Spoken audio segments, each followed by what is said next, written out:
Welcome to the PHCC of Washington Podcast for plumbing, heating, and cooling contractors who want real talk, straight answers, and a network that's got their back. Do you ever feel like things are changing so fast that it's hard to keep up? Are you concerned about missing something or being left behind or blindsided by some new change? Let's fix that.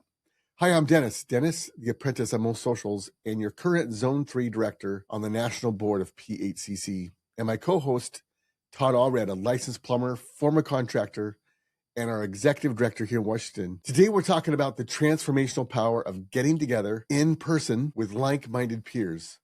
I personally just got back from Washington, D.C. I was at our annual fly-in advocating for energy choice, not just electricity, and funding for apprentice programs. And while I was gone, you guys here in Washington had an in-person meetup in Everett, as well as our annual Derby Days event. Todd, how was it? Oh, it's great. The event up in Everett, we had 4 contractors show up. Awesome. And 2 of them were non-members. Okay. The other 2 are brand new members. The conversations went good. The meeting went a little bit over because people weren't ready to leave yet. And then Derby Day, man, that was pretty fantastic. We had 80 people and people came dressed up. They were excited. We had the bar to ourselves and they had great food and the networking was really good. There was people that showed up that haven't been to our events before, and it was good. Awesome. I know as a contractor, it's so hard to get out of our shops, right? For years, I never got out of my shop. And then what's funny, when we get guys out to a meetup, then it's hard to close it down, right? Yeah, we got to have the meetings after the meeting. Yes. Well, that's where all the good stuff is, right? Yeah, that's where you actually get to have those personal conversations and really get to know people. I've not been to a meetup where I didn't come away better off for some reason. I usually try to ask myself a question like, what do I need to learn? Or what am I having trouble with? Just consciously in my brain, right? And then almost always, somehow there's an answer in the room or someone else is having the same issue. Or I say, this is my struggle. And the guy across the table from me is just figured that out himself and shares with me what they did to fix it. But we all think we're alone. You mentioned this all the time, that we put ourselves on an island as contractors. But when we get together, and people that are getting together are raising their hand and saying, hey, I want help and I want friends and I'm tired of being alone and let's do this together, right? The people that are there actually want to connect. I don't know if there's anything that can make somebody feel more isolated than business ownership. When you're faced with pressures in business ownership that you haven't been through before, you don't know the answers to, you become hungry to find those answers and you can become rabid about it as well. Going to events like this where you're meeting up with people that are doing the same thing you are, you might say, well, I'm a competitor of theirs. They're not going to share anything with me. I'm going to tell you right now, people are human and they just want to help other people.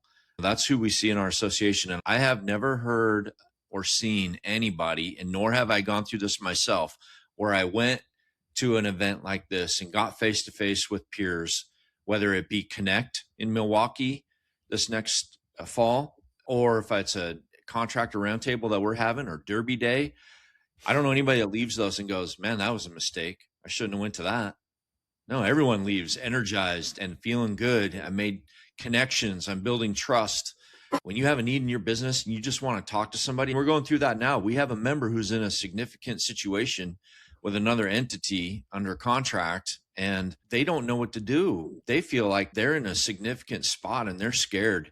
And just getting connected with me today, I was able to calm them down and help them to see like, hey, there's some things to be learned here. And this is a battle you're going to have to go through, but you're going to learn and you're going to be able to help somebody else later on.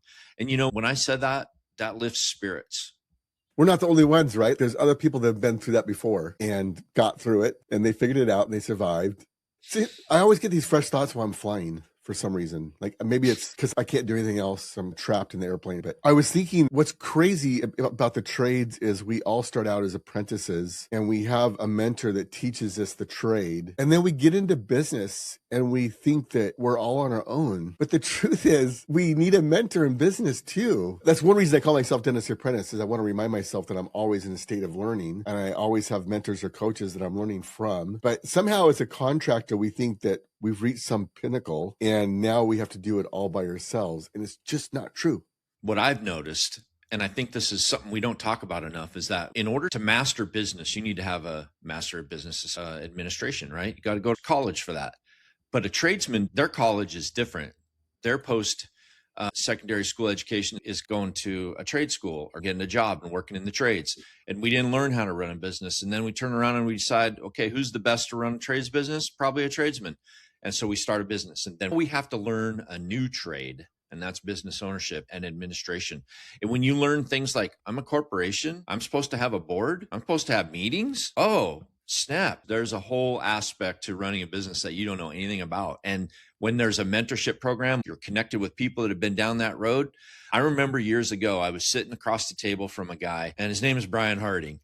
And he looked at me, and we were talking about some stuff about business. And he's way more accomplished than I was at the time, right?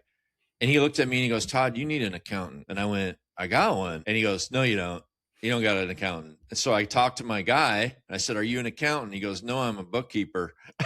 And I went, oh, I need an accountant. I didn't understand any of that. And I didn't know until he said it. You were like the homeowner getting a handyman, not realizing that you need a plumber. We just didn't know. What we don't realize when we get into business is that actually it's all about marketing, right? We have to make the phone ring. Like, here we are thinking that we're a good tradesman or, plumber for us. And now I'm just going to go plumb all the time. But now if you start your own business, you realize, oh, shoot, I have to make the phone ring. And so then it becomes, you end up learning as much about marketing. What I like about the association is you can connect with other people and see what's working, right? And some people say, hey, I tried this person, don't use that person. Or I tried this and it didn't work for me.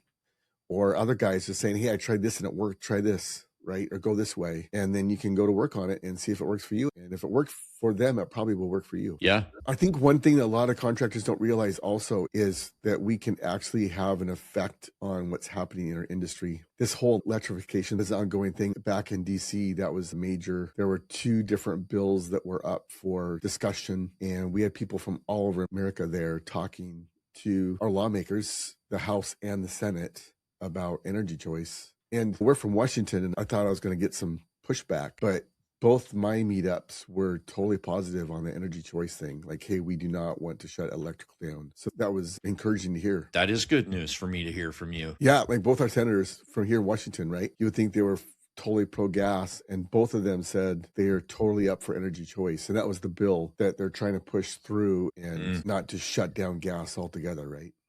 That's the beauty of an association. If there's a number one benefit outside of the networking and meeting other people, because you and I have been talking about the number one benefit of an association, and that's the connection with other like-minded people. I think the next most valuable one that's hard to put a value on is the advocacy in that space. I can tell you that I read an article this morning, and I wish I had it in front of me right now. I think it might be San Diego, California, but they are looking to ban all gas-fired burning appliances across the board. They're saying it's going to add $3,500 minimum to the installation of a water heater because you can't put in another gas-fired appliance. You got to put in a heat pump. We all know those don't keep up. It's just riddled with problems. And I don't know what the state of things is with that at this point, but that's what they're trying to do. But if you don't have a voice in the process to say, hey, wait a minute, this is affecting affordability. This is affecting the ability for people to have hot water in their home. Have a voice in that process is super important. There's another state in America that right now is trying to get rid of plumbing licenses. And so PHCC is heavily involved with stopping that process and ensuring that we continue to have a license. Other than that, you'd have handymen doing plumbing, and we know what that does. It causes so much trouble, right? So I think that's what's cool about PHCC is it's a best practice group that has any type of political clout, and it's on nationally and even in our state of Washington, right? You're involved in that heavily. There's no other entity that can be as effective at that as we are.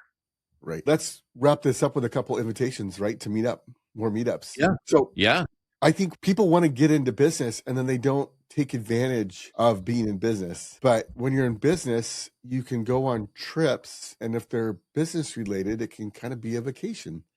And I'm not really ready to talk about how to make that all work and all the tax ins and outs. But like these national meetups, I used to never do them. And now it's a way to take a little bit of a vacation and get out of the office, get out of town. And what always happens is I think it's just by getting into fresh air and a fresh environment, I always come back better off with something new to work on that's better for my business. So that next chance is a PHCC, their annual Connect conference and trade show starts Monday, October 19th through the 22nd. And that's in Milwaukee, Wisconsin. And that's a trade show. Isn't that the home of Milwaukee Tools?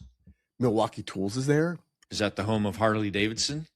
There is going to be a Harley Davidson tour. Yes. So lots of fun, like for trades guys, right? Why aren't we going to Las Vegas? Well, because we're going to Milwaukee this year. And why? Well, Milwaukee Tool's there and Harley Davidson is there and some other cool stuff. So this can be a lot of fun. If you've never been to a Connect show before, it's a trade show, but you can sign up for different educational pieces. So you look at the schedule and you can see what is available and you can see what you might like and then go to them and you learn stuff about your business. You can ask other people. You can ask the experts that have set themselves up in the front of the room as experts, or you can get together with your peers at the bar in the evenings and talk and ask questions and make new friends. That's a really good thing to go to if you've never been to a trade show before. And then locally here, we've got a meetup in Vancouver, Washington, May 14th, and that's from 5 to 7 at McMinimans on the Columbia. And then Spokane, Washington, May 20th from 3 to 5 at the Gensco in the Spokane Valley on Sharp Avenue. What are we going to be talking about at those? Do you know? I think we're going to be talking about making the phone ring. Making the phone rings. That's important. It's the number one thing. Some of my coaching clients I was talking to, and it's like, when I realized they were slow, it's like, well, how do you expect your techs to do things if they're worried about their jobs, right? That's such an insecurity. It's our number one priority is to make sure we've got work for our people, right? And marketing is really changing with AI and all the social media stuff going on. It is a changing, moving target, and you can't take your eye off the ball. And so at these meetups, we've been finding out what's going on, what's working now, what's not working, what adjustments do you need to make? So they've been really productive. Yeah, at the end of these meetings, we'll have a handout for them to take to go back to their shop with 5 things to do. They're easy and simple to complete over the next 30 days to help make sure that you're doing everything you can to make sure your phones are ringing. Awesome. So very good. So don't get left behind. Show up to our network meetings. Join. Find out more information at PHCCWA.org. Right? Yep. All right. Thanks for being here. We'll see you next time. Thanks, Todd. See ya. See ya.